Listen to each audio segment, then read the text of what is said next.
चीन, पाकिस्तान और बांग्लादेश का गठजोड़ भारत के खिलाफ खतरनाक साबित हो सकता है। भारत की सुरक्षा के सामने ये गंभीर खतरा हो सकता है। सीडीएस अनिल चौहान ने ऐसी चिंता अपने एक संबोधन में जताई है। ऑब्जर्वर्स रिसर्च फाउंडेशन के कार्यक्रम में साउथ एशिया के इन 3 देशों के गठजोड़ को लेकर सीडीएस चौहान ने कहा कि चीन, पाकिस्तान और बांग्लादेश के हितों में अब एकरूपता आ गई है, जिसका भारत पर असर पड़ सकता है।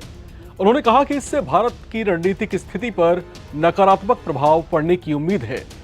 क्या वाकई अब भारत को सतर्क हो जाना चाहिए? क्या भारत किसी गंभीर और बड़े खतरे में घिर रहा है?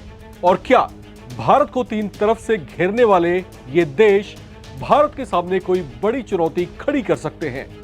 सीडीएस अनिल चौहान के बयान के बाद अब ऐसे कई सवाल उठने लगे हैं। नमस्कार, मैं हूं राव विश्वकर्मा, आप देख रहे हैं राम की रिपोर्ट। चीन आर्थिक और सैन्य दोनों तरह से एशिया का सबसे शक्तिशाली देश है। ये इतनी तेजी से उभरती हुई आर्थिक ताकत है जिसे लेकर दुनिया के कुछ बुद्धिजीवियों का कहना है कि ये आने वाले कुछ दशकों में अमेरिका को भी पछाड़ सकता है। आर्थिक शक्ति के तौर पर उभरते चीन के उलट चीन और भारत के इर्द गिर्द कई ऐसे देश हैं जो आर्थिक तौर से टूटते जा रहे हैं, जिन्हें सहारे की जरूरत है, और चीन वही सहारा बनकर उन्हें कर्ज के बोझ से ऐसा लाद रहा है जिससे वे एक तरह से उसके आर्थिक गुलाम बनते जा रहे हैं। विकास के नाम पर वो उन देशों में बढ़ चढ़कर बिलियन डॉलर्स का निवेश कर रहा है, जिससे उन देशों को यह भ्रम है कि चीन उनकी अर्थव्यवस्था को पटरी पर लाने वाले किसी फरिश्ते से कम नहीं। पाकिस्तान और बांग्लादेश उन्हीं में से 2 ऐसे देश हैं जिनकी सीमाएं भारत से लगती हैं। जाहिर है, भारत से दशकों पुराना बैर रखने वाला चीन इन्हें भारत के खिलाफ एक कूटनीतिक औजार की तरह इस्तेमाल कर रहा है। और कमाल की बात यह है कि वे अपना इस्तेमाल करवा भी रहे हैं, क्योंकि वे चीन के डेट ट्रैप डिप्लोमेसी का शिकार हो रहे हैं। चीन इसमें काफी हद तक सफल भी हुआ है, क्योंकि पाकिस्तान और बांग्लादेश के साथ भारत के डिप्लोमेटिक रिलेशंस हिस्टोरिकली स्पॉइल हो चुके हैं। दुनिया के कुछ बड़े थिंक टैंक्स को अब ये लगने लगा है कि चीन, पाकिस्तान और बांग्लादेश की तिकड़ी भारत के लिए भविष्य में कई बड़े संकट और कई बड़ी चुनौतियां खड़ी कर सकते हैं। संभावना यह भी है कि तीनों किसी ट्राइलेटरल गुट का गठन कर लें, जिसके तहत ये भारत विरोधी फैसले कर बड़ी मुसीबत खड़ी कर सकते हैं। इन तीनों ही देशों के साथ अलग अलग मुद्दों पर भारत के विवाद हैं, जिससे भारत अपने तरीके से हैंडल कर रहा है। लेकिन अगर ये तीनों संगठित तौर से भारत के खिलाफ रणनीतिक फैसले लेते हैं तो उससे जूझ पाना भारत के लिए परेशानी भरा हो सकता है। भारत के chief of defence services general Anil Chauhan का ये बयान सुनिए। Economic distress in countries in the IOR has given outside powers to leverage their influence through debt diplomacy, creating vulnerabilities for India.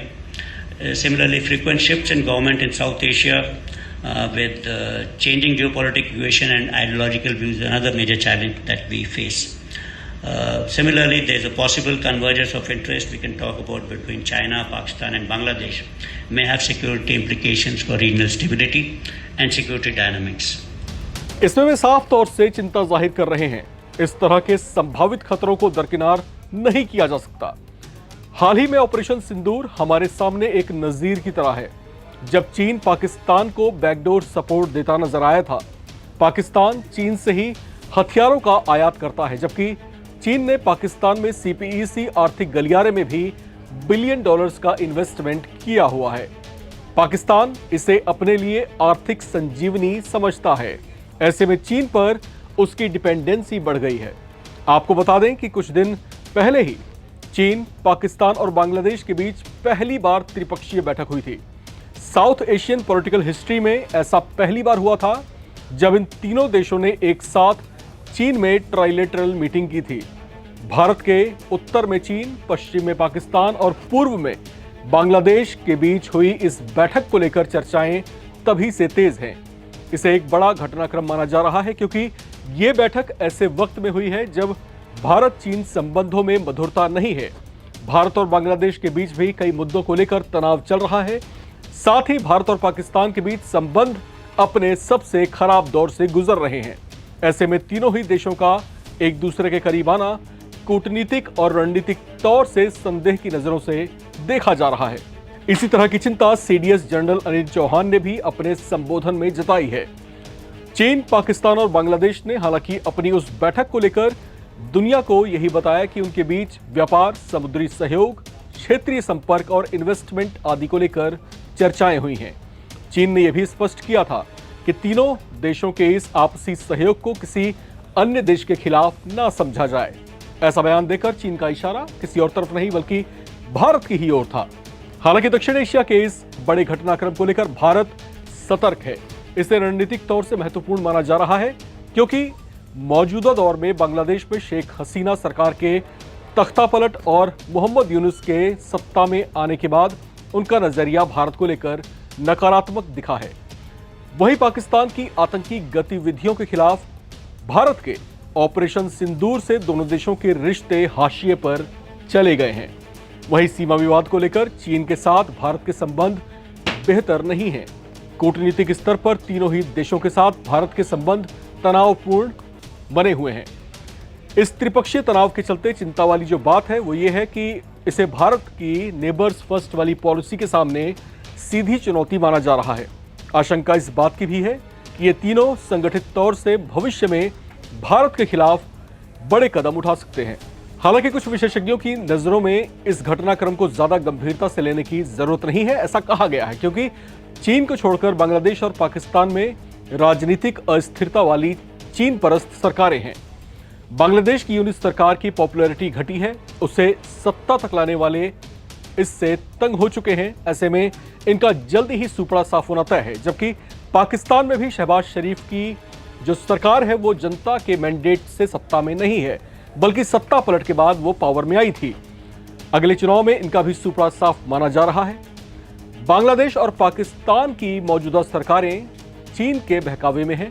ऐसे में वहां सत्ता परिवर्तन के बाद कूटनीतिक हालात बदलने की संभावनाओं से इनकार नहीं किया जा सकता। तो ये कुछ स्थितियां इस समय दक्षिणी एशिया में बनी हुई हैं। भारत के सामने किस तरह की चुनौतियां खड़ी होती हैं, सीडीएस चौहान ने अपने इस बयान में स्पष्ट करने की कोशिश की है। साथ ही साथ इस मौके पर भारत को भी सतर्क होने की आवश्यकता है। कूटनीतिक तौर से भारत जो है कहीं ना कहीं बांग्लादेश और पाकिस्तान के साथ में जो है मेल मिलाप नहीं कर पाया जैसा कि उसको आशा थी। हालांकि भारत की जो पॉलिसी रही है अपने जो नेबर कंट्रीज के साथ में वो नेबर्स फर्स्ट की रही है, लेकिन इसके बावजूद जो तनावपूर्ण स्थितियां इस समय पाकिस्तान और बांग्लादेश के साथ बनी हुई हैं, लगता नहीं कि वो जल्दी ही सुलझने की स्थितियों में है। दूसरी तरफ चीन है जो लगातार अपनी डिप्लोमेसी के जरिए इनको फांस रहा है, उनको ऐसा जताने की कोशिश कर रहा है कि वो उनके लिए संजीवनी बनकर के आया है, उनकी अर्थव्यवस्था को वो भविष्य में मजबूत कर सकता है। इन दोनों देशों को भी चीन की इस बात पर शायद एतबार है। शायद इसी वजह से जो एक नई चर्चा छिड़ी है, एक जो नई बहस छिड़ती जा रही है, क्या किसी नए ट्राइलेटरल गुट का गठन हो सकता है? क्या पाकिस्तान, चीन और बांग्लादेश मिलकर के किसी ऐसे गुट का गठन करेंगे जो रणनीतिक तौर से मिलकर के भारत के खिलाफ ऐसे फैसले लेंगे जो भारत के सामने भविष्य में बड़ी चुनौतियां खड़ी कर सकते हैं? बहरहाल ये तमाम बातें संभावनाओं और अटकलों पर आधारित हैं, लेकिन क्या कुछ होने वाला है सीडीएस जनरल अनिल चौहान के बयानों से छलक रहा है, इसको बेहद गंभीरता से लेने की आवश्यकता है। फिलहाल राम की इस रिपोर्ट में आज इतना ही। बाकी तमाम अपडेट्स के लिए आप लगातार बने रहें और देखते रहें नवभारत टाइम्स। नमस्कार।